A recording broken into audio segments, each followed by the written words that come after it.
A sensação de ser observado é, na verdade, mais assustadora do que ver coisas. Quando você percebe que está sendo observado, assume que algo vai acontecer em seguida. Tudo começou no final dos anos 80 no Egito. Bill Rich, seu filho adolescente Lawrence e sua nova parceira Liz acordaram cedo em uma manhã para escapar da agitação dos turistas. Lawrence tinha o sonho há muito tempo de visitar o Egito e explorar os locais deixados pelos faraós. Bill, que tinha começado um relacionamento com Liz há pouco tempo, pensou que seria uma oportunidade perfeita para o casal se aproximar. Apesar de ser cedo, por volta das 7 da manhã, o sol já estava quente. Eles entraram na pirâmide de Khops e foram surpreendidos por uma corrente de ar frio e úmida enquanto avançavam pelas passagens escuras, adentrando cada vez mais no interior da pirâmide. Naquele dia, eles eram os únicos turistas que se aventuraram na pirâmide. Liz foi à frente e entrou na câmara mortuária primeiro. Quase imediatamente, ela se deparou com uma visão estranha. Viu dezenas de pequenas luzes parecendo dançar ao redor das paredes da câmara mortuária, mas não havia fonte visível para essas luzes. Ela mencionou as luzes curiosas para Bill e Lawrence, que ficaram chocados, pois nenhum deles viu algo semelhante. Embora não pudessem ver o que Liz via, ao entrarem na câmara, ambos foram atingidos por uma sensação paralisante de desconforto. Liz perguntou o que estava errado, e Bill e Lawrence responderam que não sabiam, mas sentiam algo estranho. Passaram-se momentos na câmara fria e silenciosa, quando de repente os três sentiram algo. Não era algo tangível. Nada havia acontecido, mas todos eles afirmaram ao mesmo tempo que sentiam como se uma presença tivesse entrado na câmara e estivesse ali com eles. Esse sentimento foi tão forte que instantaneamente os três foram tomados pelo instinto de lutar ou fugir, e correram o mais rápido que puderam para sair da pirâmide. De volta à Inglaterra, o incidente foi ignorado, e o relacionamento de Liz e Bill começou a prosperar. Eles decidiram morar juntos e ficaram felizes ao encontrar uma casa de fazenda pitoresca no meio da zona rural galesa que cabia no seu orçamento. Mal sabiam eles, naquela época, que essa mudança se tornaria o momento decisivo de suas vidas. Estavam prestes a entrar em um mundo inexplicável, onde a realidade parecia se desgastar. Pouco depois de se casarem, Bill, Liz e Lawrence se mudaram para a casa da fazenda no final do verão de 1989. Liz já estava grávida quando chegaram à propriedade e descreveu uma sensação estranha ao passar pelo portão. Parecia que uma mudança atmosférica havia acontecido, como se tivessem entrado numa cúpula invisível, uma bolha que protegia seu novo lar. Eles interpretaram isso como algo positivo, uma sensação de segurança os envolveu. Relfanog era extremamente isolada, perfeito para uma jovem família começar de novo, e para Bill, um pintor, era o ambiente ideal e livre de distrações para seu trabalho criativo. Liz e Bill sentiram a necessidade de cuidar de Lawrence, pois tinham arrancado ele de sua casa, e com a nova madrasta Liz, havia alguma tensão. Em outubro daquele ano, nasceu o bebê Ben, e quando o levaram para casa, para Relfanog, sentiram que estavam prontos para começar este novo capítulo de suas vidas. Mas apenas um mês depois, tudo começou. Liz e Bill tinham acabado de fazer amor quando Bill foi atingido por uma pontada de culpa, perguntando a Liz se eles estavam falando muito alto. Envergonhado com a ideia de que Lawrence pudesse tê-los ouvido na velha casa de fazenda, onde o som podia viajar facilmente. Bill levantou-se para ir ao banheiro, enquanto Liz começava a alimentar Ben. Ele gentilmente abriu a porta do quarto de Lawrence e o encontrou dormindo profundamente. Enquanto estava urinando e absorto em seus próprios pensamentos, foi abruptamente trazido de volta à realidade quando ouviu o som de botas correndo lá em cima. Depois veio novamente a culpa. Devia ser Lawrence, ele deve ter ouvido, afinal. Ele voltou ao quarto apenas para descobrir que, apesar do som vindo do mesmo andar onde ficavam os quartos, Liz não tinha ideia do que Bill estava falando. Ela tinha acabado de fazer o bebê dormir novamente e não ouviu nada. Geralmente há uma estranha conexão entre fenômenos paranormais e eletricidade. As correntes elétricas muitas vezes são manipuladas ou controladas, e isso também foi o caso em Relfanog. Na manhã seguinte ao incidente dos passos, Bill tentou tirar isso da cabeça. À luz do dia, tudo parecia bobagem, como se não houvesse nada com o que se preocupar. Mas logo ele teve outro choque. Sentou-se à mesa da sala de jantar e abriu a última conta de luz. ficou perplexo ao ver que estavam cobrando 50 euros pelo trimestre. Para o tamanho e o tempo de uso da propriedade, isso era astronômico. Não havia como justificar aquele consumo de energia para o que usavam, alguns eletrodomésticos e iluminação. Isso não foi uma ocorrência única. A companhia elétrica cobrou valores semelhantes durante a maior parte dos anos em que estavam na casa. Enfrentando uma batalha com o fornecedor, a companhia elétrica enviou vários técnicos para investigar a origem do problema, mas concluíram que não havia falha na linha de entrada da casa. Assim, a culpa, se houvesse, seria algo interno à propriedade, responsabilidade da família Rich. Bill testou e mediu todos os aparelhos elétricos da casa em relação ao consumo de energia. Às vezes, desligava tudo e solicitava uma verificação minuciosa, mas ninguém conseguia encontrar uma razão para o alto consumo de energia da casa. Bill até iniciou uma disputa legal contra as cobranças. No mesmo dia em que a conta chegou, Liz estava lá em cima alimentando Ben, enquanto Bill estava embaixo fazendo café. Lawrence estava fora. Desta vez, foi Liz quem ouviu algo estranho. O som alto de portas batendo no andar de cima da casa, começando no extremo oposto do corredor. Ela ouviu o som de cada porta batendo até chegar à porta fechada do quarto onde estava. Ela ficou aterrorizada e perplexa quando ouviu a porta do quarto também bater, mas ao olhar para ela percebeu que a porta não se movia, mas ainda assim fazia o som de alguém batendo violentamente. Bill subiu correndo para descobrir o que estava acontecendo e encontrou sua esposa segurando o bebê, aterrorizada. Os dois conversaram lá embaixo, na cozinha, sobre o que acabara de acontecer, assim como na noite anterior, quando desta vez ouviram algo juntos. Passos mais uma vez no patamar do andar de cima, desta vez mais silenciosos, embora não os passos barulhentos vindos da casa na noite anterior. Eles ouviram algo rastejando pelo patamar acima de suas cabeças, e então ambos ficaram paralisados de medo quando ouviram subir as escadas e começar a descer, um degrau de cada vez. Eventualmente, o som chegou ao último degrau, mas ninguém entrou. Bill se aproximou da porta e rapidamente saltou para olhar as escadas. Não havia ninguém lá. Este seria um fenômeno ao qual a família se acostumaria rapidamente e que estaria presente o tempo todo em sua casa. Poucos dias depois, Bill se deparou com um cheiro distinto de enxofre na cozinha, que parecia aparecer e desaparecer de uma só vez. Novamente, várias pessoas foram chamadas para investigar a origem do cheiro, mas ninguém jamais encontrou a origem dele.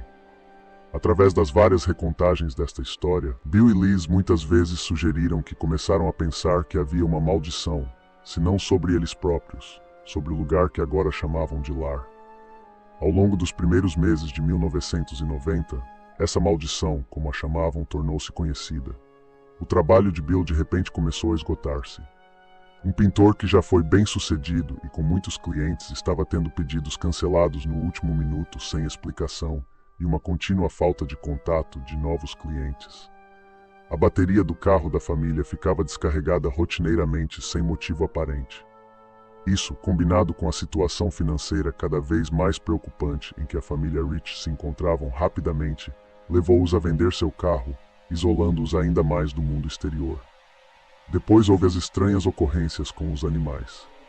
A família tinha um cachorro de estimação e um gato, além de um pequeno punhado de animais de fazenda que eles mantinham na propriedade. Todos começaram a apresentar sinais de comportamento estranho, quase psicótico. A cabra deu à luz 2 filhotes, e quase imediatamente esmagou um deles. O porco pegou uma doença e teve que ser sacrificado. O cachorro da família começou a agir de forma estranha antes de fugir, e o gato começou a andar em círculos rotineiramente, perturbado por alguma coisa. Embora em casos individuais isso possa parecer normal para muitos donos de animais de estimação, o fato de tudo ter acontecido em tão pouco tempo foi incomum. Além de tudo isso, Liz e Bill estavam constantemente cheios da sensação de que estavam sendo observados em todos os momentos do dia, como se houvesse uma presença com eles dentro de sua casa. Uma presença que eles não podiam ver, mas que sentiam muito real. Uma presença muito parecida com a que experimentaram nas profundezas da câmara escura daquela pirâmide egípcia. Quanto a Lawrence, se ele estava passando por algo semelhante, não contou a Liz e Bill. Quase exatamente quando a aparente assombração começou, o comportamento de Lawrence sofreu uma mudança drástica para pior. Ele deixou de ser um menino gentil e amigável para ser frio, distante e mal interagindo com o pai ou a nova madrasta. Em um esforço para deixá-lo marcar seu espaço, Bill deu-lhe dinheiro para pintar seu quarto. Ele ficou acordado até de madrugada pintando seu quarto. Quando Bill e Liz foram lá no dia seguinte, descobriram que ele havia pintado o quarto inteiro de um vermelho sangue opressivo e vívido. Ele estava cada vez mais rude e agressivo. Ele mantinha a dupla acordada metade da noite, brincando em seu quarto e assistindo filmes de terror no volume máximo a noite toda. Quando a avó de Lawrence foi visitá-lo, decidiu conversar com ele. Lawrence já estava na escada quando ela pediu para ele parar. Lawrence gritou para sua avó se afastar dele com uma voz que Bill afirmou não reconhecer. Quando sua avó tentou falar novamente, Lawrence gritou para ela sair, no que é descrito como um tom quase demoníaco, e cuspiu na cara dela antes de subir as escadas. Lawrence não saiu de seu quarto pelo resto da noite, e mais uma vez, Bill e Liz ficaram acordados a maior parte da noite, com os sons de Lawrence batendo em seu quarto e chorando a plenos pulmões. Mas não importava o que tentassem, ele não destrancava a porta. Na manhã seguinte, depois que ele saiu, eles verificaram seu quarto e descobriram que ele havia feito buracos na parede e destruído todo o quarto. Foi nessa altura que começaram a pedir ajuda, contactando um padre católico local que foi e abençoou a casa. Por alguns dias, pelo menos, pareceu fazer diferença. Mas apenas 4 dias depois, Liz estava voltando para casa e viu o rosto de uma velha olhando para ela da janela do berçário de Ben. Liz correu para dentro de casa e subiu para o quarto, mas não havia ninguém lá. Novamente, esta não foi uma ocorrência única. A velha foi vista não apenas por Bill e Liz ao longo dos anos, mas também por Ben e sua filha prestes a nascer, Rebecca, que se lembra de tê-la visto no berçário. De forma assustadora, eles simplesmente presumiam que se tratava de uma lembrança de um membro da família ou de alguém que cuidava deles, e não de uma aparição. No mínimo, a velha senhora não parecia ser a fonte da energia negativa que a família vivenciava na casa. Rebecca frequentemente a descrevia como uma pessoa triste, e parecia estar cuidando das crianças, mantendo-as seguras. Eu costumava estar na sala de jogos e sempre havia uma velha lá, e ela nunca falava, nunca se movia. Nessa idade você simplesmente pensa que é normal, como se qualquer coisa pudesse acontecer ao seu redor e você simplesmente assume, isso é normal, é isso que as pessoas veem. Acho que não contamos a ninguém sobre ela, acho que apenas presumimos que mamãe e papai também deviam tê-la visto. Depois de algum tempo investigando a história da propriedade, Liz começou a perceber que essa mulher era a cara de uma mulher que morava na casa antes de sua morte. Nos meses seguintes, o casal procurou ajuda e foi contatado por uma série de pessoas do mundo da espiritualidade, médiuns, membros da igreja espírita e até exorcistas. Todos fizeram uma viagem a Relfanog para tentar desvendar o mistério do que estava acontecendo lá e tentar ajudar a família. Várias afirmações foram feitas pelos espíritas sobre o que estava acontecendo na casa, incluindo a presença dos espíritos de 7 bruxas na área. Outros alegaram que a fazenda ficava no topo de uma série de linhas escuras que poderiam ser responsáveis por atrair energias escuras para a casa, juntamente com a sugestão de que a fazenda foi de fato construída sobre um cemitério celta. Outros alegaram que havia de fato 4 espíritos residindo na casa da fazenda. 2 homens jovens, uma mulher mais velha e algo que parecia esconder sua verdadeira identidade, algo que aparentemente estava associado a Bill. Um dos espíritas que visitou a casa ficou extremamente preocupado com o efeito negativo que ela estava tendo sobre Lawrence, e depois de muito exame de consciência, Bill decidiu, pela segurança de seu filho, que precisava levar isso a sério. Ele podia não entender, não acreditar totalmente em todas as afirmações malucas que estavam sendo feitas contra ele, mas o que ele sabia com certeza é que, desde que se mudou para casa, Lawrence havia se tornado uma pessoa diferente. Ele relutantemente mandou o menino para um internato. Lawrence ficou compreensivelmente furioso com a decisão do pai, mas aparentemente funcionou. Quase imediatamente após sair de Relfanog, ele voltou a ser o jovem positivo que era antes de chegar, e com o tempo reconstruiu seu relacionamento tanto com o pai quanto com Liz. Entre todas as crianças, Lawrence foi aparentemente o mais afetado pelos eventos em Relfanog, e curiosamente, é o que mais reluta em falar sobre isso publicamente. Entretanto, o que quer que estivesse afetando o gado parecia estar se espalhando pela área local. Vários cordeiros e bezerros nasceram cegos ou deformados. Os moradores locais estavam bem cientes do que estava acontecendo em Relfanog naquele momento, e até contataram os Riches para informá-los que ocorrências estranhas semelhantes ocorriam lá há anos. Liz descobriu uma história extremamente estranha de um encanador local. O banheiro da casa aparentemente se soltou do chão. Liz contatou o encanador, mas após investigação, o banheiro estava bom, como se algo tivesse movido e colocado de volta. O encanador disse a Liz que esse não era seu primeiro encontro com Relfanog. Na década de 1960, ele instalou radiadores para a mulher que morava lá. Ainda nessa primeira visita, o aprendiz de encanador sentiu um mau pressentimento do local e se recusou a ficar sozinho ali. O encanador instalou os radiadores e, após um longo dia de trabalho, voltou para casa. Na manhã seguinte, ele foi acordado por um telefonema da mulher da fazenda. Ela acordou e descobriu que os radiadores haviam sido removidos das paredes. Sem saber como isso foi possível, o encanador voltou e os recolocou. No dia seguinte, recebeu outra ligação. Aconteceu de novo. Isso se repetiu várias vezes, com o encanador voltando todos os dias para tentar consertar as coisas. Ele nunca foi capaz de explicar como isso aconteceu. Ele não foi o único empreiteiro local a entrar em contato. Um construtor também informou a Bill que muitas das fazendas naquela área tinham seus próprios cemitérios. Na verdade, nos velhos tempos, partes de Relfanog foram construídas com pedras de antigos túmulos esquecidos que foram danificados na área. Outro vizinho procurou o casal, sabendo que Bill era pintor. Ele perguntou se ele ficaria feliz em pintar seus cavalos premiados. Uma oportunidade que, devido aos seus problemas de negócios, Bill aproveitou. Pintou o cavalo orgulhosamente parado em um campo próximo. Por alguma razão, Bill não conseguia fazer com que uma das patas traseiras parecesse correta. Ele tentou o seu melhor, mas por algum motivo, simplesmente não conseguiu fazer com que parecesse normal. Por fim, ele terminou o melhor que pôde e levou-o para a casa do vizinho. Ele encontrou seu vizinho muito nervoso. Parece que o cavalo quebrou a perna e o homem foi forçado a atirar nele. Assim que olhou para a pintura, o rosto do homem ficou pálido. A perna com a qual Bill lutou era a mesma que o cavalo quebrou. O campo em que ele pintou era o mesmo onde o cavalo havia sido baleado. O local onde ele estava era o mesmo local onde estava agora enterrado. Abalado profundamente, e agora acreditando plenamente no que os outros haviam dito sobre a maldição, o homem queimou a pintura. Cada vez que um novo investigador ou espírita chegava à casa e tentava abençoá-la, as coisas inevitavelmente se acalmavam. Mas a cada vez parecia que funcionava apenas por um curto período de tempo, e então a atividade aumentava novamente.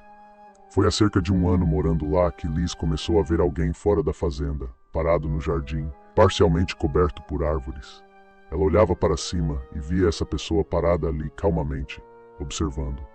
Mas Liz nunca deu uma boa olhada naquela pessoa, e ela sempre sumia quando tentava ir até ela. A essa altura, Liz estava grávida novamente, desta vez de sua filha Rebecca. A chegada de Rebecca pareceu trazer mais avistamentos da velha triste da casa. A família inteira estava desgastada, exausta, confusa. Eles não tinham ideia do que estava acontecendo ou como impedir.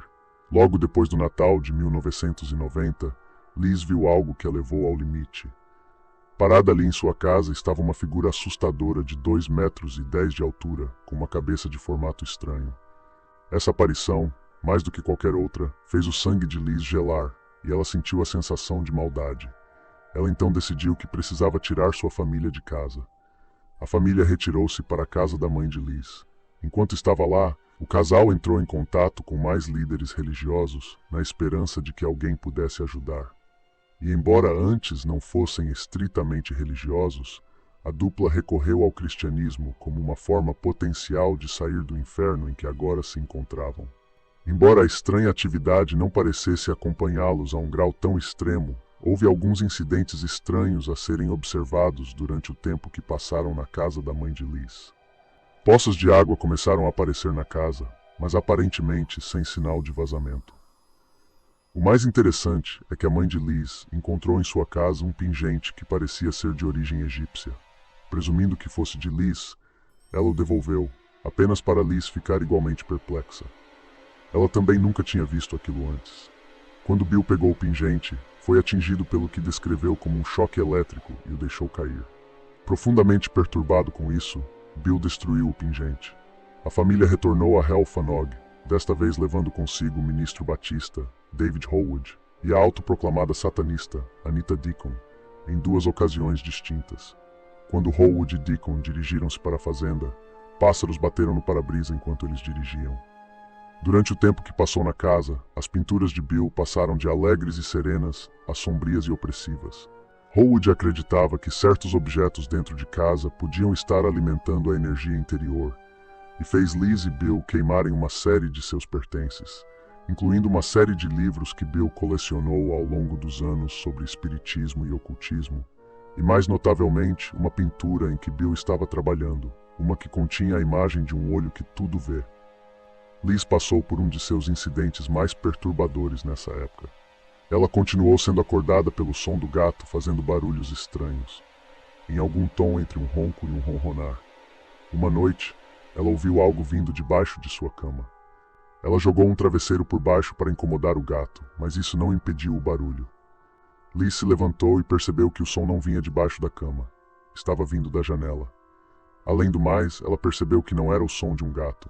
Era um som mais profundo, mais gutural e mais cruel. Mas quando ela se aproximou da janela, o som foi diminuindo.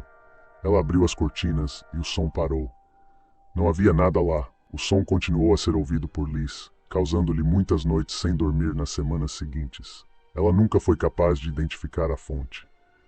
Depois desse incidente, Bill começou a pintar o que descreveu como sua obra-prima, a pintura de um crucifixo gigante e brilhante que ele chamou de testemunho. A queima dos objetos e o trabalho de Howard fizeram com que a fazenda experimentasse seu primeiro período prolongado de paz, desde a chegada dos Riches. Ao longo de 1992, eles viveram em relativa calma, sem se incomodarem com os eventos estranhos. Liz às vezes via figuras no jardim, mas eram como sombras na periferia da sua visão. Eles desapareciam no momento em que ela olhava para eles. O medidor de eletricidade, porém, continuou não funcionando. O que quer que houvesse na colina de Elfanog não havia desaparecido, estava apenas descansando. No ano de 1993, Liz descobriu que estava grávida novamente, trazendo uma nova onda de atividades para a vida do casal. Depois de um período de tranquilidade, Bill se viu sozinho na cozinha, cortando cenouras, quando percebeu a presença de uma mulher através do canto do olho. Ao se virar, notou uma bela mulher parada ali, observando-o sem expressão. Rapidamente ela se virou e saiu. Bill descreveu sentir uma tentação intensa naquele momento, como se ela o estivesse incitando a segui-la, mas ele resistiu ao impulso. Logo após, Bill começou a ter pesadelos recorrentes relacionados ao Egito, envolvendo uma figura com cabeça de pássaro, similar à divindade Horus egípcia. Esses pesadelos, no entanto, se tornaram realidade quando ele e Liz viram essa mesma figura na cozinha em uma noite. Liz reconheceu essa figura como a mesma presença aterradora que a assustara no inverno de 1990, levando-a a querer deixar a casa naquela época. Um exorcista chamado Dr. John Azon foi chamado para ajudar no caso e passou meses rezando e realizando rituais na casa. Isso momentaneamente acalmou as atividades sobrenaturais, mas a paz foi efêmera. A casa continuou a ser assombrada, oscilando entre momentos de calma e surtos intensos de atividade paranormal. Ao longo dos anos, várias teorias sobre a origem das assombrações foram exploradas, incluindo relatos de assassinatos e execuções nas redondezas. Um morador local mencionou a Bill que um desses assassinatos ocorreu na colina de Helfanog. No final de 1993, Eddie Burks, uma figura famosa na comunidade paranormal, se envolveu no caso. Ele já havia ganhado fama por exorcizar um espectro conhecido como Banco da Rainha, ou Coops. Durante o ano seguinte, Burks visitou a casa várias vezes, afirmando ter visto vários espíritos com suas habilidades psíquicas, mas também sentindo uma presença mais sinistra na residência. Em um ponto crítico, Bill teve uma experiência perturbadora ao ver uma faca de cozinha na mesa tarde da noite, o que não era costume deles com crianças em casa.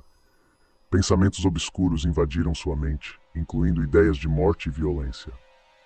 Esse evento reforçou a percepção de que algo na casa desejava prejudicá-los. Felizmente, com a intervenção de Ed Burks em outro exorcismo, a atividade paranormal foi significativamente reduzida. Contudo, aparições ainda eram relatadas, especialmente no jardim. Com o tempo, a sensação de medo diminuiu e a casa recuperou sua atmosfera positiva original. Em 1995, uma última batalha contra as assombrações aconteceu na colina de Helfanog, liderada por Ed Burks e 2 investigadores paranormais. Burks identificou a presença sombria como uma entidade pagã antiga, conseguindo finalmente dissipar sua influência maligna. Após esse evento, a atividade paranormal diminuiu consideravelmente, refletindo até nas contas de energia da casa, que voltaram ao normal. Apesar de tudo, Bill e Liz continuaram a ver aparições esporádicas no jardim, mas agora sem o mesmo temor. A normalidade aparente na colina de Helfanog foi restaurada, retomando sua beleza e tranquilidade. E assim termina este relato sobre a colina de Helfanog. Espero ter conseguido capturar a essência dessa história fascinante e assustadora. Obrigado por ficar até o final. Até a próxima.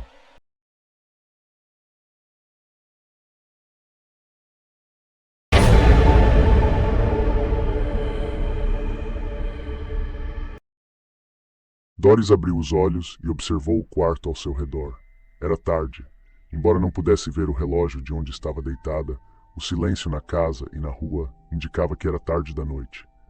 Seus filhos estavam profundamente adormecidos há muitas horas. Doris percebeu imediatamente que algo estava errado. Havia uma leve sensação de eletricidade no ar e a familiar sensação de estar sendo observada. Ela começou a tremer. Não era a primeira vez que a acordavam no meio da noite sem motivo aparente, mas imediatamente sentiu que não estava sozinha. Na verdade, estava se acostumando com essa sensação. Ela olhou novamente ao redor do quarto, mas não viu nada além de silêncio e escuridão. No entanto, sentia isso dentro de si mesma. Não estava sozinha.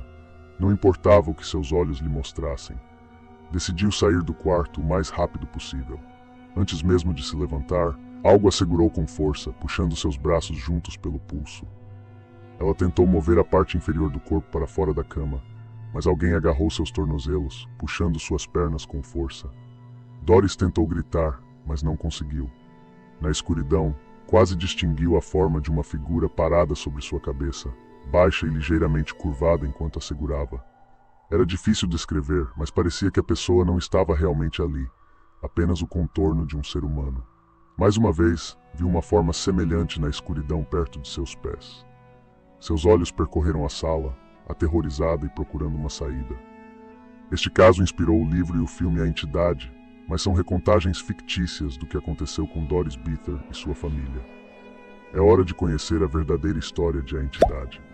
Esta é a assombração de Doris Bither. Era uma tarde quente na Califórnia, em agosto de 1974. Um jovem chamado Cary Gaynor estava em uma livraria com um amigo próximo. Enquanto folheavam livros, o amigo de Cary fazia perguntas sobre o novo trabalho voluntário que ele havia assumido. Cary era voluntário em um laboratório na UCLA dedicado ao estudo da parapsicologia. Situado no prédio neuropsiquiátrico da universidade, o laboratório era dirigido pela Dr. Thelma Moss. Por mais de uma década, eles adotavam uma abordagem científica para fenômenos que a maioria dos institutos não considerava. Cary vinha ao prédio diariamente para ajudar nas investigações sobre psicocinesia, medicinas alternativas, poltergeists e assombrações.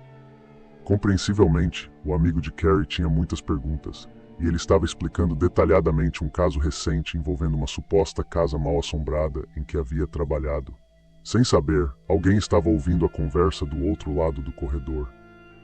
Eram 2 mulheres procurando por livros sobre o oculto e o paranormal. Cary explicava como gostaria de encontrar um caso que fornecesse evidências irrefutáveis de uma assombração quando uma das mulheres o interrompeu. Você deveria investigar minha casa. Ela disse a Cary que sua casa era mal assombrada e que a atividade se tornara violenta.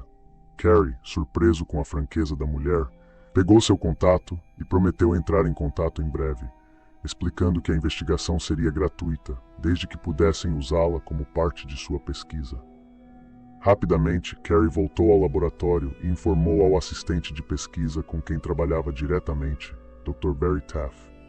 Taff, que havia investigado mais de 4.000 relatos diferentes de assombrações, concordou que deveria investigar o caso. Em 22 de agosto, os dois homens dirigiram-se ao endereço na Brad Street, em Culver City. Eles ficaram um pouco chocados com o que viram. Mais tarde, Taff descreveria a casa basicamente como um barraco. A casa, aparentemente, foi listada 2 vezes como condenada pela cidade e não deveria ter ninguém morando dentro dela. Aparentemente, esta mulher vivia lá ilegalmente. A dupla bateu na porta e Doris Beer, a mulher que Gaynor conheceu na livraria, abriu-a rapidamente e os recebeu. Doris, uma mãe solteira de 3 meninos e uma menina, estava perdendo o juízo e não conseguia acreditar na sorte que teve por acidentalmente ter tropeçado em alguém que poderia ajudá-la. As portas foram abertas e fechadas, ruídos estranhos foram ouvidos e até mesmo a aparição ocasional de uma figura humana foi vista por toda a família na casa.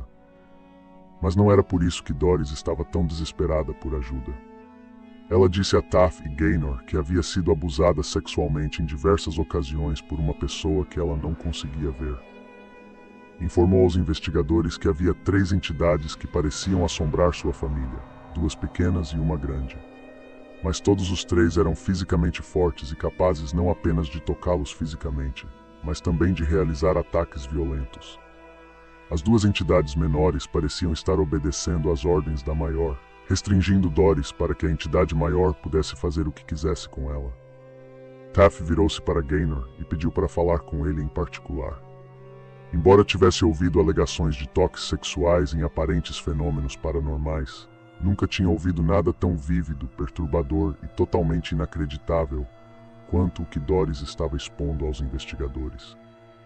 Embora não achasse que ela estava inventando, devido à aparente tensão emocional que o relato dos acontecimentos estava causando sobre ela, também não achava que isso era algo com o qual eles deveriam lidar. Taff informou a Gaynor que acreditava que Doris, infelizmente, precisava de ajuda psicológica séria e não de investigadores paranormais. A dupla ficou sentada com Doris por pouco mais de 1 hora antes de explicar a ela que não poderiam ajudar. Taff deu a Doris os dados de contato de um psicólogo que trabalhava no prédio deles e disse que a encaminharia para ajudá-la a tentar entender o que ela estava vivenciando. Taff e Gaynor foram embora. Não conversaram muito no caminho para casa, mas ambos ficaram profundamente tristes, não apenas pelas condições em que a família Bayer vivia, mas também pelos aparentes problemas de saúde mental que a mãe estava enfrentando. No entanto, 10 dias depois, a dupla recebeu outra ligação de Doris no laboratório. Ela os informou que não estava mais sozinha nessas estranhas experiências. Os vizinhos de ambos os lados da sua casa começaram a queixar-se de muitos dos fenômenos que ela estava a experimentar, embora não das agressões. Isso despertou o interesse da dupla e no dia seguinte eles voltaram para casa. Ao entrarem, antes que Doris pudesse dizer qualquer coisa, foram atingidos por um fedor desagradável que Taff descreveu como o odor inconfundível de carne podre e em decomposição.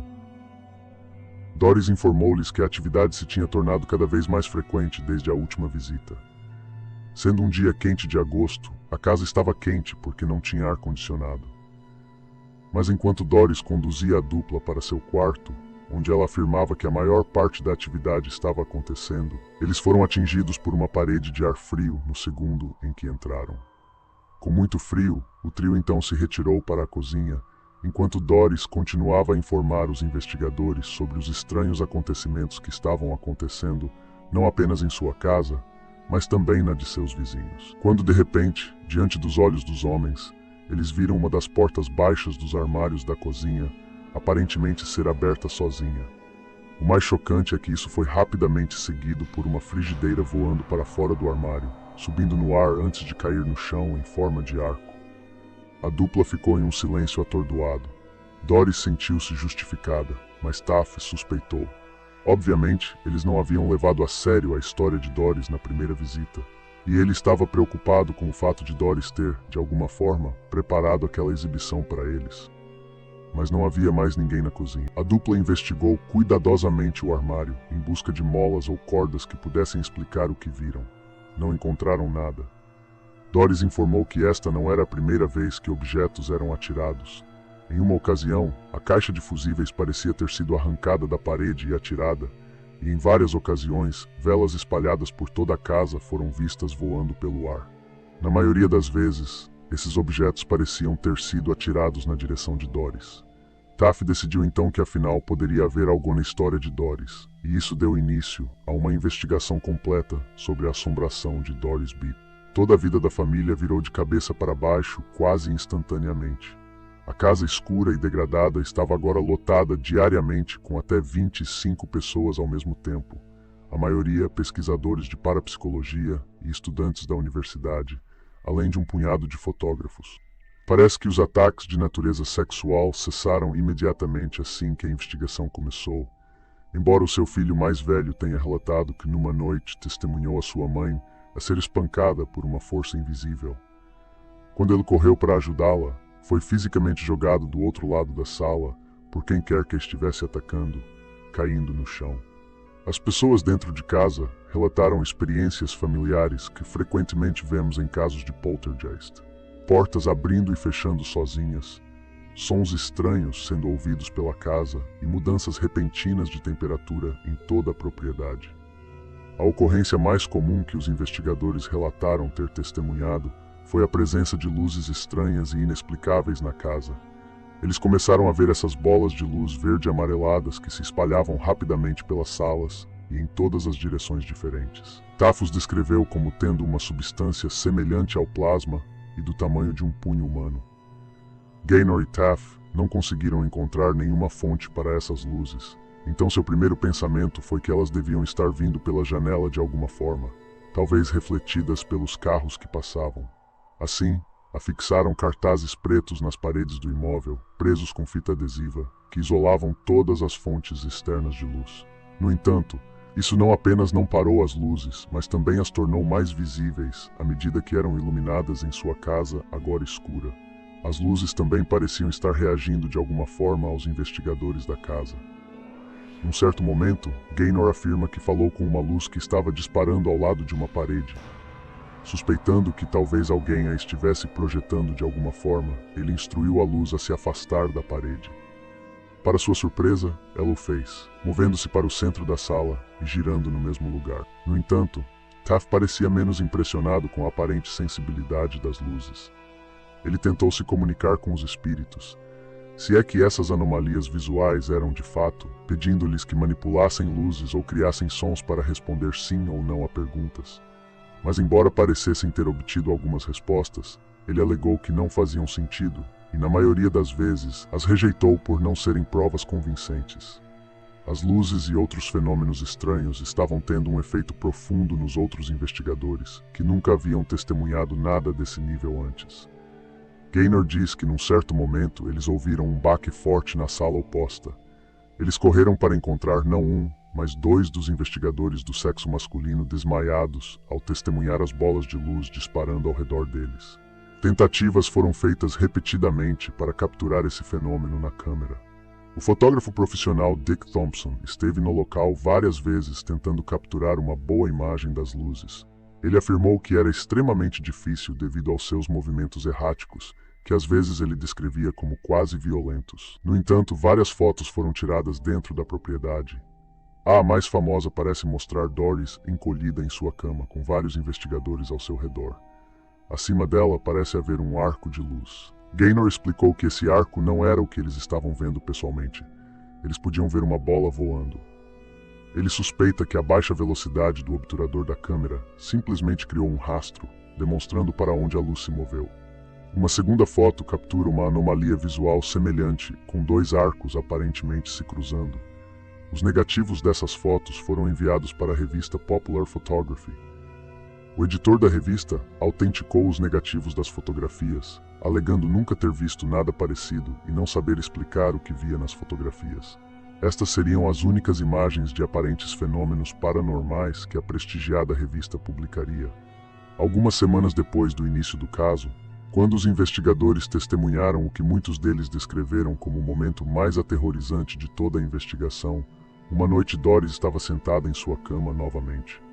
Os agora familiares orbes de luz voavam pela sala, aparentemente orbitando Doris. Eram 4 nesta ocasião, e a certa altura, para a confusão das testemunhas, Todas as 4 luzes recuaram subitamente para o canto do quarto, mesmo ao lado da cama de Doris. As luzes pareciam estar se aproximando, até começarem a se fundir umas nas outras, antes de aparentemente começarem a assumir algum tipo de forma. Taff e um grande número de outros pesquisadores afirmaram ter visto o que parecia ser a aparição da parte superior do tronco de um homem grande formando-se no ar acima da cama, bem em cima de onde Doris estava sentada.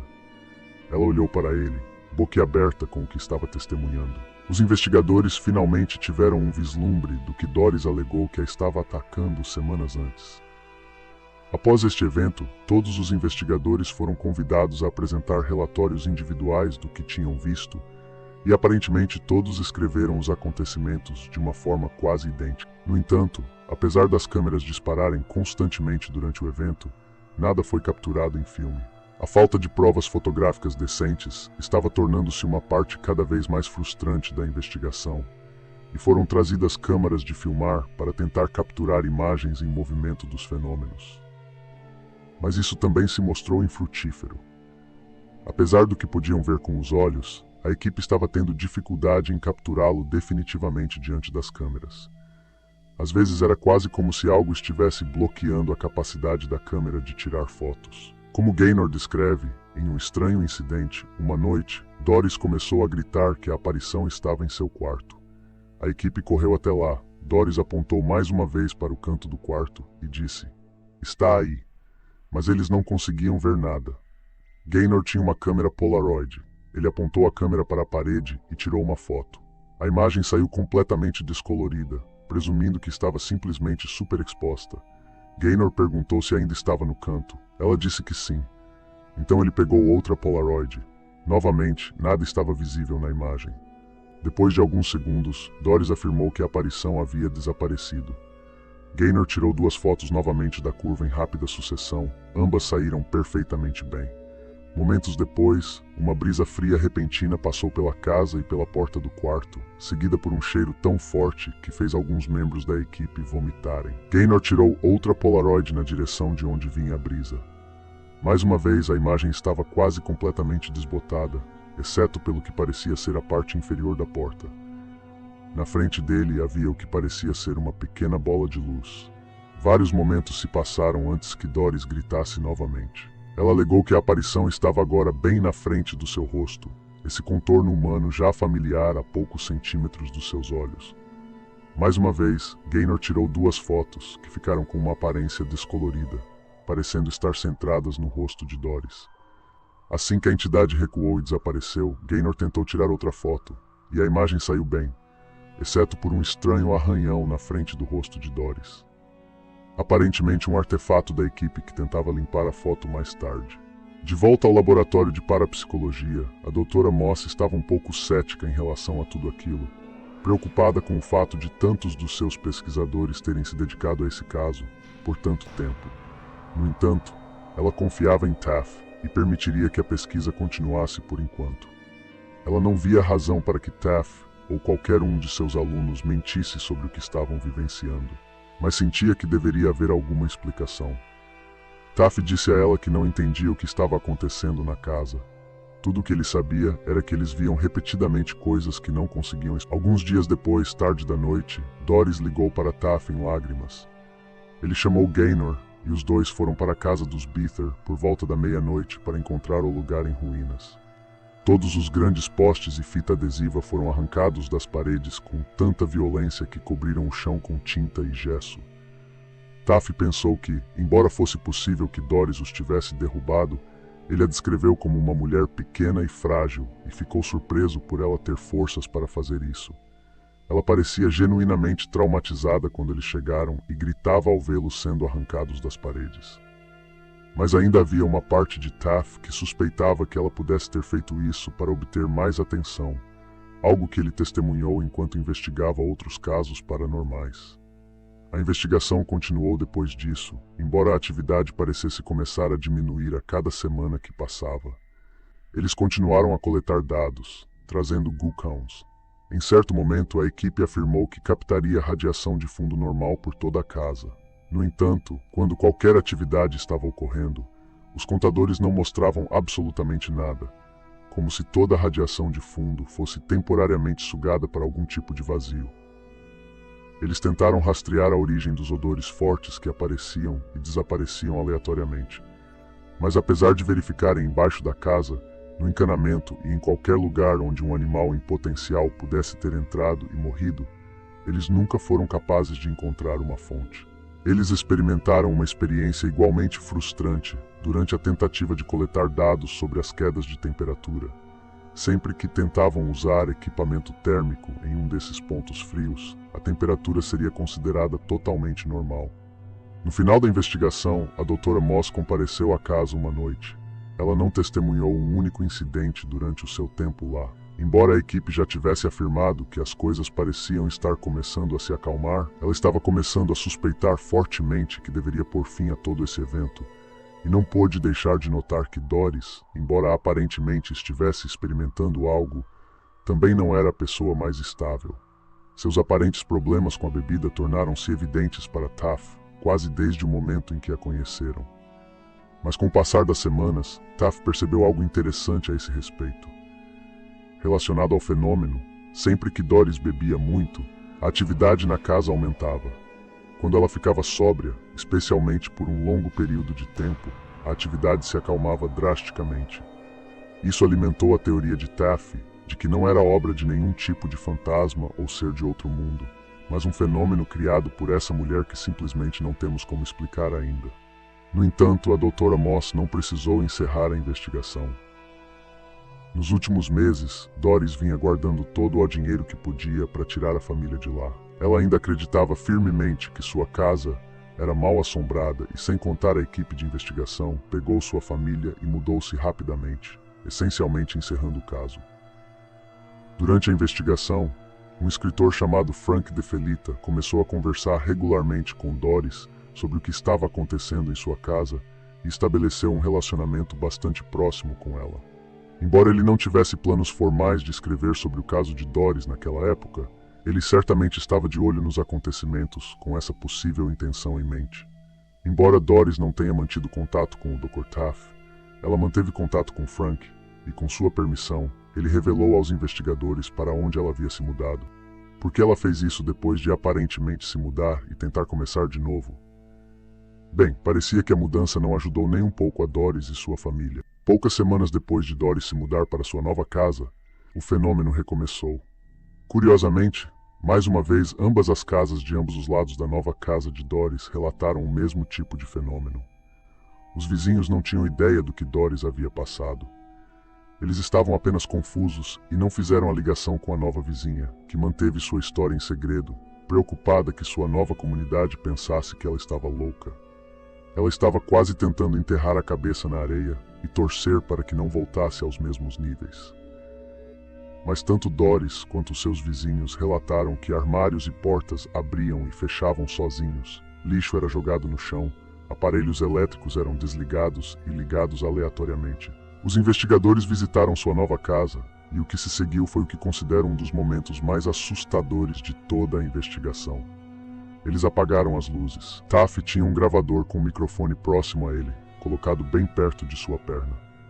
De repente, um vaso voou do aparador e caiu no chão bem no meio dos investigadores.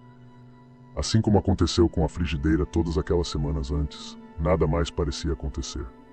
No entanto, quando reproduziram a fita de áudio, aparentemente capturaram algo mais acontecendo. Naquele momento, eles puderam ouvir o som de uma respiração profunda chegando cada vez mais perto do microfone, junto com um passo, depois outro passo e depois um som arrastado.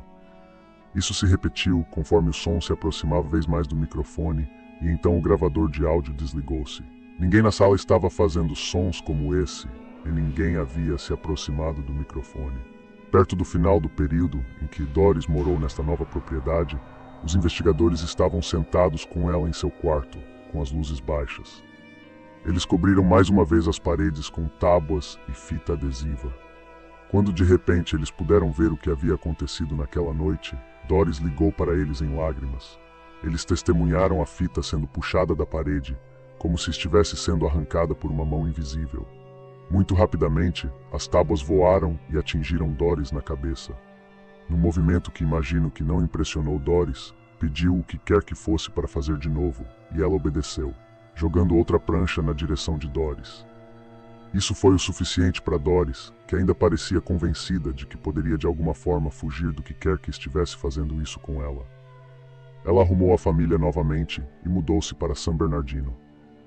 Frank De Felita conseguiu manter contato com ela durante esse período e afirmou que ela ainda vivenciava os mesmos fenômenos.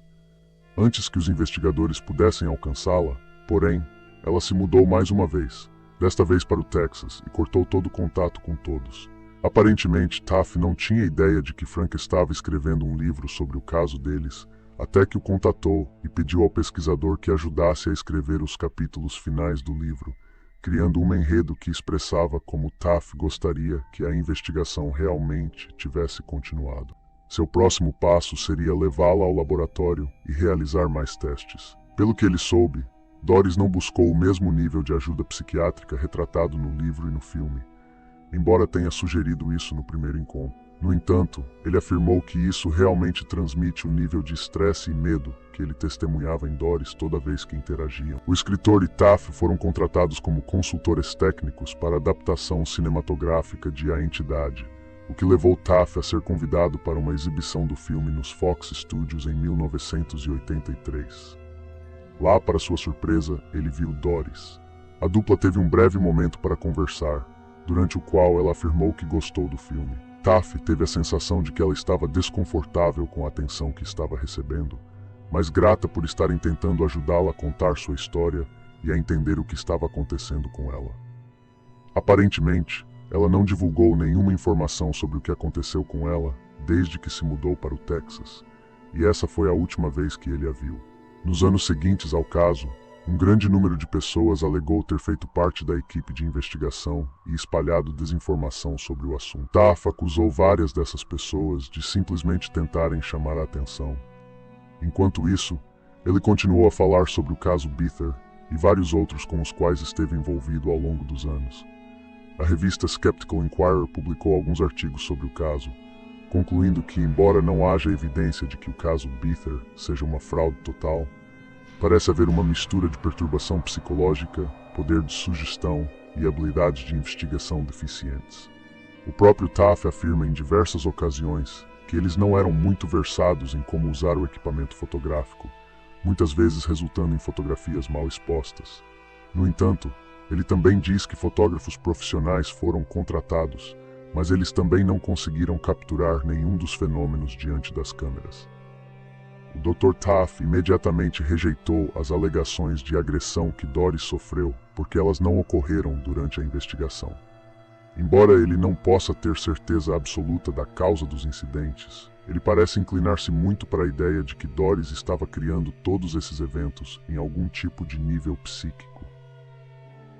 Rapidamente ficou claro pelas informações que conseguiram obter que havia um certo grau de trauma na vida de Doris Bither. Ela foi rejeitada pela família quando era adolescente, e quando a conheceram, ela estava criando uma família em um prédio condenado.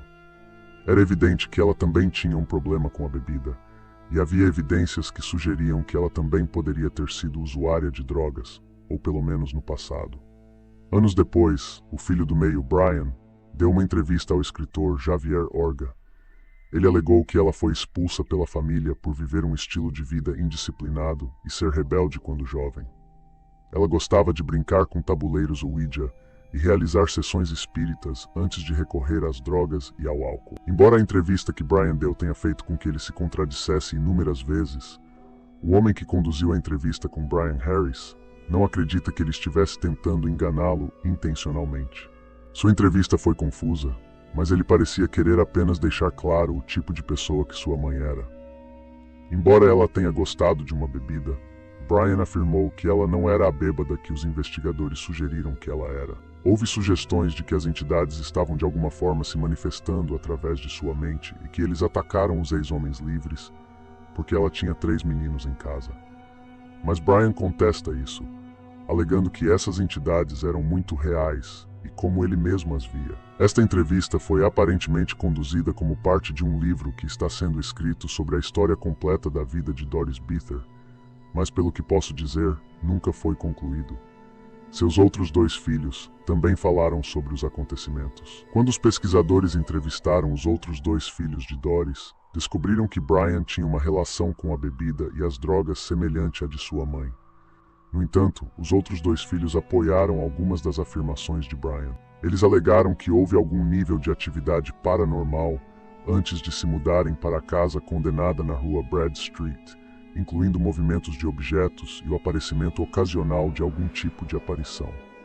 Enquanto moravam na Brad Street, os 2 meninos alegaram ter testemunhado os mesmos fenômenos que sua mãe relatou, com um menino aparentemente sendo acordado de forma assustadora no meio da noite, ao levar um tapa no rosto, mas quando ele abriu os olhos, não havia ninguém lá. Outro relatou ter andado pelo corredor uma noite antes de bater em alguma coisa e cair no chão.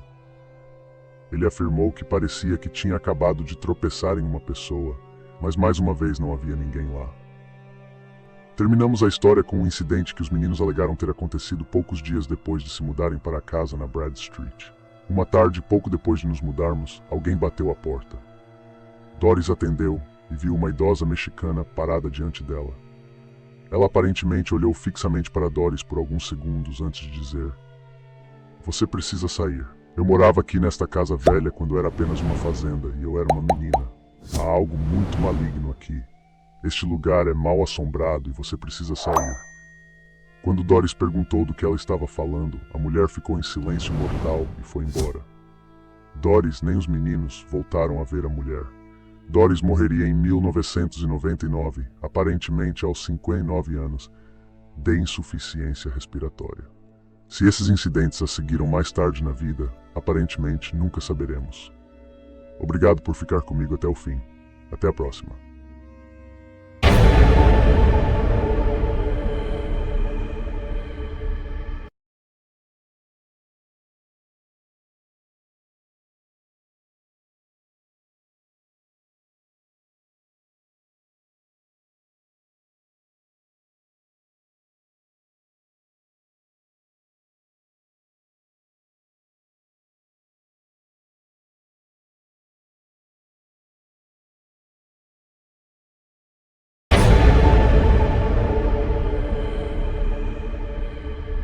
As correntes tilintavam enquanto os prisioneiros marchavam pelo campo.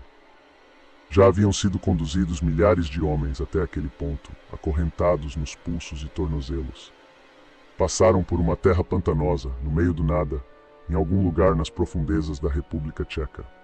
Os guardas os flanqueavam em seus cavalos por todos os lados. Marchavam impelidos pela promessa de que o próprio Duque, poucos dias antes, havia visitado a prisão e oferecido uma proposta a vários dos homens que aguardavam um destino sombrio em suas celas. Se acompanhassem ele e seus homens e os ajudassem a explorar um buraco nas proximidades de um antigo forte, seriam perdoados e libertados. Um grupo heterogêneo de estupradores e assassinos agarrou a chance, cientes de que era sua única oportunidade de serem livres. Ao se depararem com o grande penhasco calcário com os restos decadentes de um forte de madeira no topo, uma sensação de medo os envolveu. Por que o Duque apresentaria uma tarefa aparentemente simples a um grupo de homens que não tinham nada a perder? Ao chegarem ao topo do caminho, finalmente puderam examinar o buraco.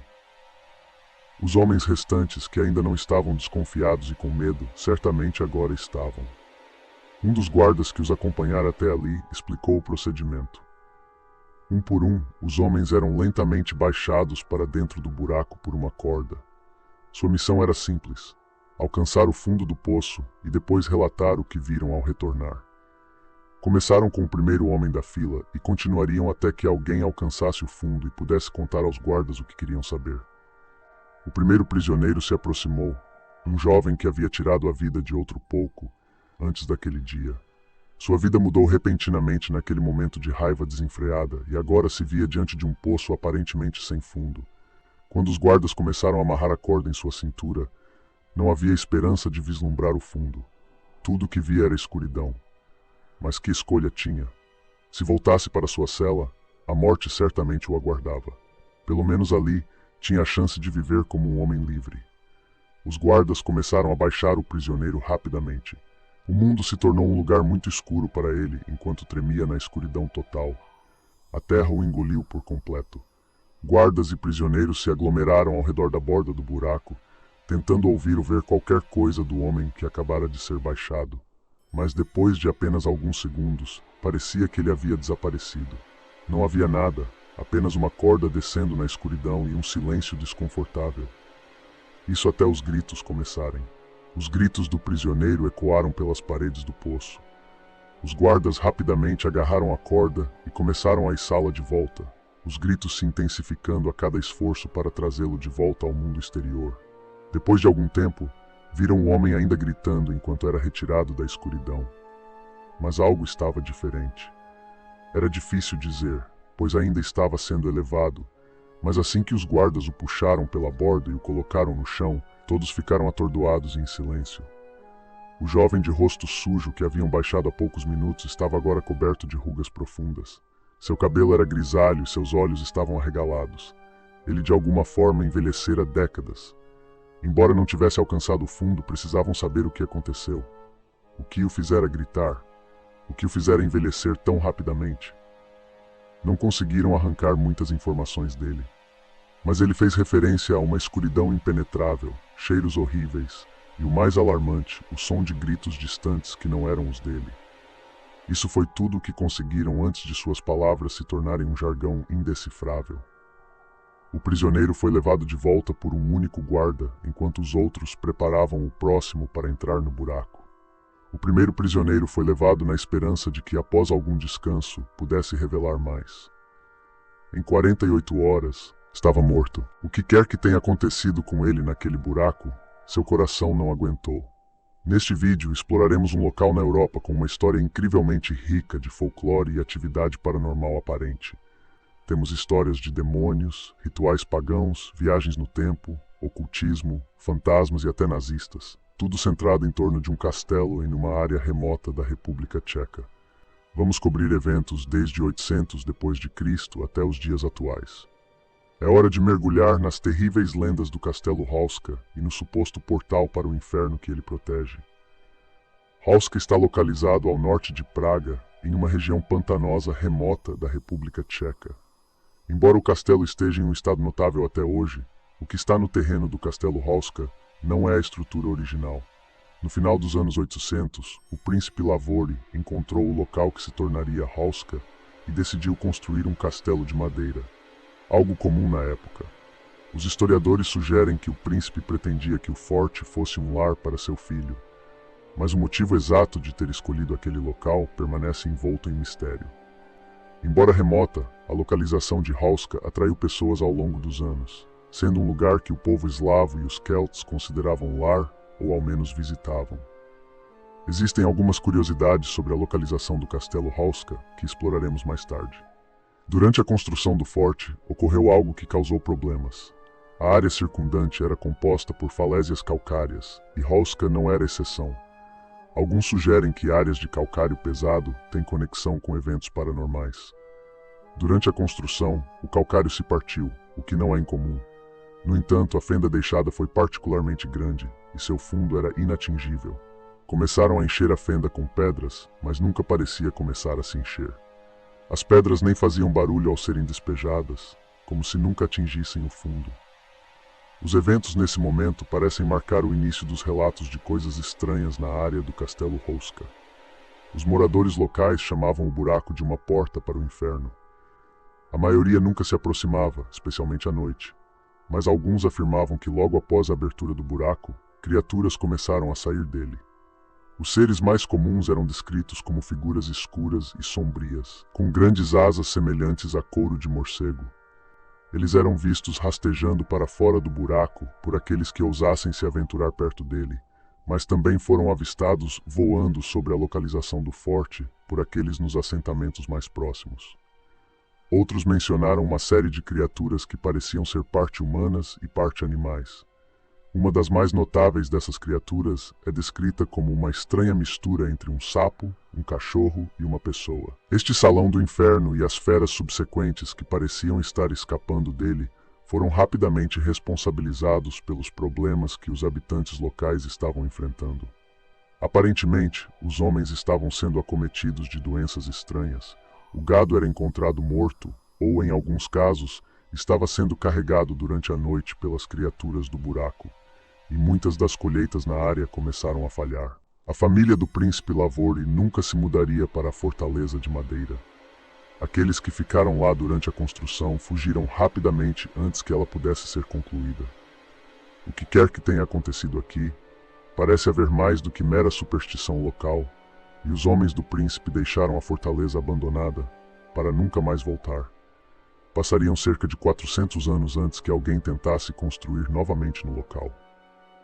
Em algum momento no final dos anos 1200, aparentemente sob as ordens de Otakar II da Boêmia, um castelo seria construído no local do forte de madeira agora em ruínas, desta vez de pedra.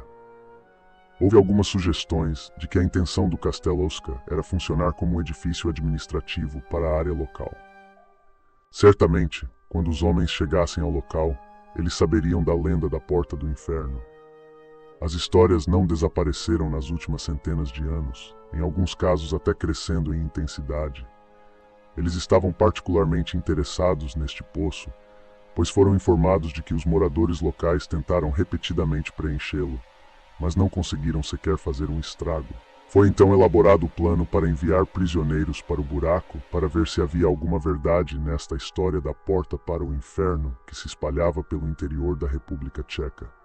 Claro, já sabemos o que aconteceu ao primeiro prisioneiro, mas disse que o mesmo aconteceu com todos os homens subsequentes que foram lançados no buraco. A maioria saiu parecendo velha, todos perderam a cabeça. Aparentemente, apenas um prisioneiro não o fez. Ele só foi baixado na escuridão por uma fração de segundo antes de começar a ser retirado, afirmando que havia algo profano embaixo do castelo Oska.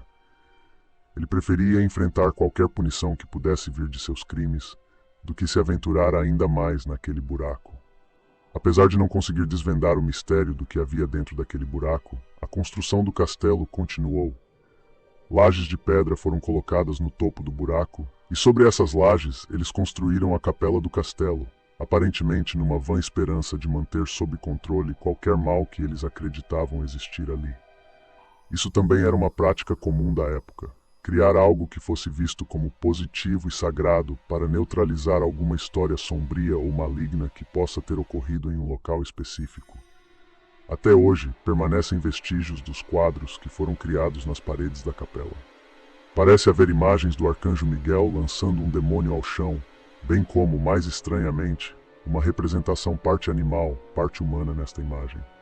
Parece ser uma criatura com torso de mulher e parte inferior do corpo de animal. Nas mãos, ela está puxando o arco, especificamente com a mão esquerda, o que na época era considerado um sinal do mal.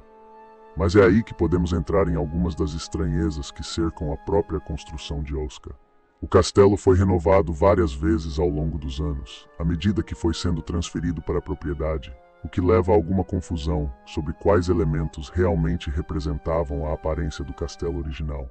Mas a afirmação comum é que este castelo parece ter sido construído do avesso. Isso geralmente é descrito como um cubo dentro de um cubo dentro de um cubo. Existem poucas janelas e nenhuma armeia que permitiria aos arqueiros apontar seus arcos para fora do castelo para defendê-lo. Em vez disso, todas as defesas do castelo parecem estar voltadas para dentro, como se os edifícios tivessem sido projetados para impedir que algo saísse e não para impedir a entrada de inimigos. Além do mais, a própria localização parece ser uma escolha estranha. Não parece haver nenhuma razão estratégica para a localização do castelo Hauska. Não parece haver água corrente perto do castelo. Aparentemente, nenhuma cozinha foi feita na sua construção original.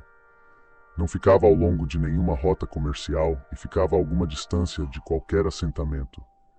Não parece que o castelo Hauska tenha sido planejado para funcionar como um castelo. Foi simplesmente construído para cercar algo dentro dele. A construção da capela e a cobertura do buraco não pareciam ter conseguido nada. Histórias de feras aladas sendo avistadas sobre o pátio do agora concluído castelo Hauska eram comuns, bem como uma série de aparições estranhas que foram relatadas regularmente, datando desde a construção original até os dias atuais. Alguns afirmam ver um cavalo correndo pelas florestas que cercam o castelo tarde da noite. Embora isso possa não ser incomum por si só, a descrição mais preocupante afirma que este cavalo não parece ter cabeça. Essa não é a única aparição sem cabeça relatada, com muitos também afirmando ter visto um homem cambaleando da mesma maneira, sem cabeça, antes de desaparecer.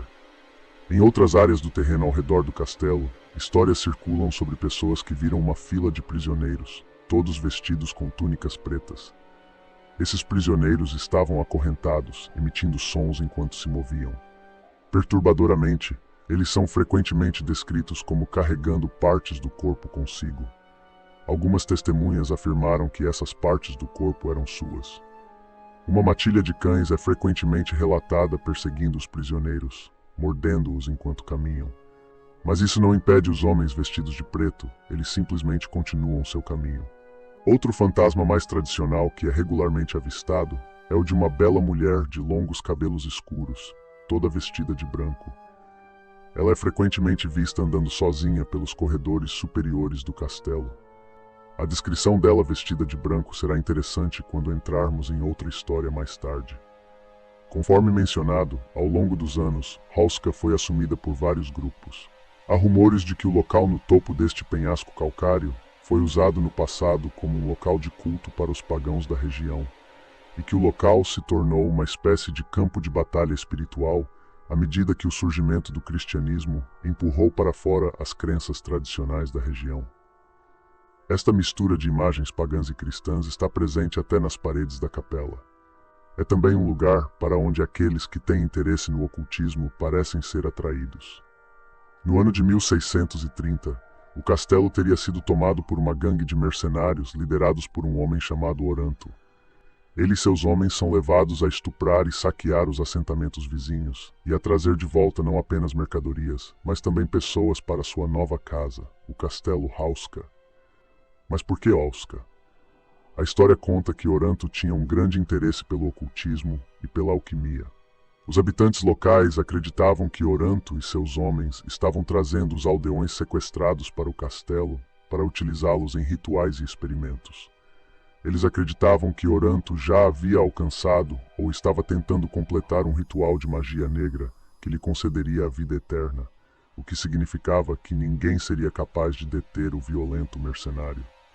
A maioria dos habitantes estava muito assustada para confrontar Oranto e sua gangue, então, em vez disso, contrataram 2 caçadores para tentar matá-lo. Conscientes dos potenciais poderes mágicos de Oranto, os caçadores aparentemente adquiriram munição especial de um ferreiro com conhecimento do ocultismo. As balas foram produzidas sob um ritual específico que, segundo ele, daria aos caçadores a capacidade de matar Oranto. Naquela noite, os 2 caçadores aproximaram-se do castelo. Do lado de fora, eles podiam ver a janela do quarto onde Oranto estava hospedado, iluminada pela luz de velas, enquanto o homem trabalhava até tarde da noite. Os caçadores chamaram-no gentilmente pelo nome. Oranto se aproximou de sua janela para ver quem ousava visitá-lo tão tarde. Com apenas um tiro, os caçadores aparentemente acertaram Oranto entre os olhos. Mas, para tornar esta história ainda mais estranha, Oranto não morreu imediatamente. Os caçadores escaparam rapidamente e Oranto deitou-se no chão de seu quarto, pedindo a seus homens que lhe trouxessem sua galinha preta, a qual ele acreditava que, de alguma forma, salvaria sua vida. Antes que os homens pudessem pegar a ave, ele sangrou até a morte. A notícia do falecimento de Oranto espalhou-se rapidamente e, embora muitos de seus homens fugissem, as autoridades locais chegaram logo depois para levar os homens restantes para a prisão, deixando o castelo Hauska vazio mais uma vez. No início do século XIX, o castelo passou por outra mudança de propriedade e posteriormente por outra renovação.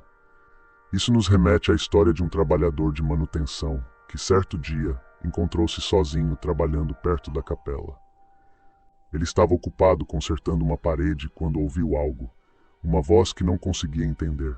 Não sabia quem estava falando, pois não achava que algum de seus colegas deveria estar trabalhando na capela naquele dia. O homem gritou, mas a voz não pareceu reagir. Ela continuava falando, mas não respondia aos chamados dele. O homem largou as ferramentas e entrou na capela, abrindo as portas. Estava vazia. Houve um momento de silêncio antes que a conversa recomeçasse. Parecia que mais de uma voz estava falando agora. O homem olhou ao redor da capela, perplexo com o que estava acontecendo. Mas à medida que se movia pelo salão, as vozes ficavam mais altas. Ele percebeu que falavam outra língua, uma que ele não reconhecia. E o mais preocupante era que a origem das vozes parecia vir de dentro das paredes da capela. O homem ficou imediatamente apavorado, virou-se e saiu correndo. Ele se recusou a voltar ao Castelo Hauska novamente. Quando lhe perguntaram se reconhecia alguma das palavras que tinha ouvido, ele disse que a única que conseguiu identificar foi o fato de a voz continuar a dizer Sarap uma e outra vez. Disse que Sarap é um ser celestial presente em várias religiões, como cristianismo, judaísmo e islamismo. Um dos outros fenômenos frequentemente relatados no Castelo Hauska é o aparente lapso de tempo. O mais famoso desses relatos é o da escritora e poetisa Carol Heck-Macha. Ela estava fazendo um passeio a pé pela área em 1836 quando decidiu passar a noite no Castelo Hauska. Naquela noite, deitada na cama, Macha afirmou ter tido um sonho que a afetou profundamente, tanto que ela o contou a um amigo ao voltar para casa. Ela disse que em seu sonho sentiu como se estivesse caindo em um túnel escuro, profundamente em um poço com uma escuridão infinita ao seu redor. Mas ao contrário dos prisioneiros, ela chegou ao fundo do poço. Alegou que saiu para um mundo que descreveu como terrivelmente mecanizado. Vagou pelas ruas do que logo percebeu ser Praga, mas tudo parecia diferente. Conversou com uma menina que lhe disse que o ano era 2006. Afirmou que essa menina lhe mostrou imagens em movimento em um pequeno aparelho que ela segurava nas mãos. Também afirmou que, conforme a escuridão caía sobre essa versão infernal de Praga, como a descreveu, caminhou entre penhascos de arenito cheios de buracos que projetavam estranhas luzes amarelas. Muitos sugeriram que essa descrição corresponde assustadoramente às enormes casas de torres nos arredores de Praga nos dias modernos. 100 anos mais tarde, a Europa ainda estaria passando por outra grande mudança. O mundo estava em guerra e em 1938 o Pacto de Munique foi assinado, efetivamente entregando grandes porções da República Tcheca à Alemanha nazista. No meio dessa terra que agora controlavam, os nazistas confiscaram 4 castelos, um dos quais era Hauska. Embora muitas pessoas saibam sobre a proibição de certos livros pelos nazistas e a subsequente queima pública desses livros, muitas obras literárias proibidas foram coletadas pelos nazistas e armazenadas em Berlim. Isso incluía muitos livros sobre judaísmo, literatura maçônica e esoterismo. Muitos também sugeriram que entre os livros que guardavam havia milhares de volumes sobre o ocultismo. Os nazistas temiam que os bombardeios prejudicassem a coleção e, em vez disso, decidiram realocar os livros para uma região remota da República Tcheca, dividindo-os entre os 4 castelos. Muito tem sido escrito sobre o interesse dos nazistas pelo ocultismo. Embora seja discutível se Hitler realmente deu grande importância a isso, ele estava aparentemente fascinado pelo assunto, adotando uma abordagem científica para o estudo. Ao longo dos anos, ele desenvolveu um ódio crescente pelo cristianismo, pois queria levar o povo alemão de volta às suas raízes pagãs, embora por meio de um neopaganismo que ele próprio estava desenvolvendo. Aparentemente, durante essa jornada, enquanto pesquisava sua própria ancestralidade, ele descobriu que um de seus ancestrais havia sido queimado como bruxo. Isso gerou muito debate sobre por que exatamente os nazistas escolheram esses castelos para armazenar os livros. A maior parte do que os nazistas fizeram no Castelo Hauska durante a guerra são apenas rumores e especulações.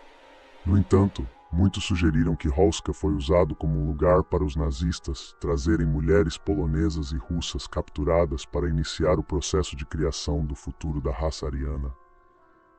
Havia também rumores de que o castelo estava sendo usado como base para as tropas alemãs e que Himmler conduzia experimentos e rituais lá, frequentemente na presença do alto comando alemão, incluindo Hitler. As histórias até sugeriam lapsos de tempo ocorridos no castelo. Após a guerra, o castelo foi usado como casa de convalescença para crianças, onde foram encontrados os corpos de 3 nazistas. Ao longo do século XX, o número de fenômenos demoníacos diminuiu, mas os fenômenos mais recentes persistiram. Um proprietário anterior relatou um encontro paranormal à equipe Ghost Hunters em 2014. Os relatórios incluíam descarga das baterias dos equipamentos eletrônicos, sons estranhos e sensações de queimação. Outras ocorrências envolviam portas que não podiam ser abertas, ferramentas barulhentas e figuras sombrias. Um casal jantando no castelo avistou figuras semi-transparentes em túnicas pretas discutindo assassinatos. Médiuns alegaram habilidades de viagem no tempo dentro do castelo, com uma história sobre um irlandês que experimentou isso. Uma hipnoterapeuta clínica, Alexandra Mackenzie, visitou o castelo e sentiu-se atraída pela capela, mas um aviso a levou para fora, onde teve uma experiência surreal. Ela se viu vestida de branco, assemelhando-se a uma sacerdotisa, liderando uma procissão de jovens em direção ao castelo. Esses eventos peculiares sugerem que o Castelo Olska pode abrigar mistérios além da nossa compreensão. Parece que estavam marchando em direção à morte, pois ela se dirigia ao Castelo Olska para ser sacrificada. Sua memória parecia confusa sobre o que aconteceu quando entrou lá, mas logo em seguida se viu de pé na colina, vestida com suas roupas normais. Assim, surge a questão do que realmente acontece no Castelo Olska. Como mencionado no início do vídeo, este é um local impregnado de uma história sombria e folclórica muito real, tornando-se quase impossível avaliar a credibilidade de qualquer história individual. Houve sugestões de que talvez as pessoas realmente vejam coisas nesse castelo, mas que exista uma razão natural para isso. Poderia a divisão no Limestone ter liberado algum gás que causou alucinações nos residentes, criando assim um legado aterrorizante em torno do castelo? Com o passar dos anos, as pessoas começaram a esperar ver o fantástico, mesmo que ele não estivesse realmente lá. As alegações sobre o castelo não possuir defesas externas também não são comprovadas. Havia pelo menos o fosso que cercava o castelo, além de outras possíveis defesas, que foram removidas durante uma das muitas remodelações do local. Histórias sobre salas escondidas no castelo e a falta de janelas também podem ser explicadas pela constante reestruturação do edifício. Embora haja debates sobre a falta de uma razão estratégica para o castelo estar ali, ele não está longe de outros castelos da região. Apesar de tudo, o desenho do castelo é incomum e os desenhos da capela realmente despertam a imaginação. O Castelo Olska é mais do que apenas um buraco no chão que começou como uma superstição local antes de se fundir com um interesse moderno no paranormal. Talvez haja algo mais por trás disso. Talvez não tenha sido apenas um lugar onde os nazistas guardaram livros, mas sim um local de grande importância para o reino espiritual ao longo dos séculos. Quem sabe, ao entrar na sala certa na hora certa, você possa voltar para um mundo completamente diferente. Agradeço por ficar até o final do vídeo. Até a próxima.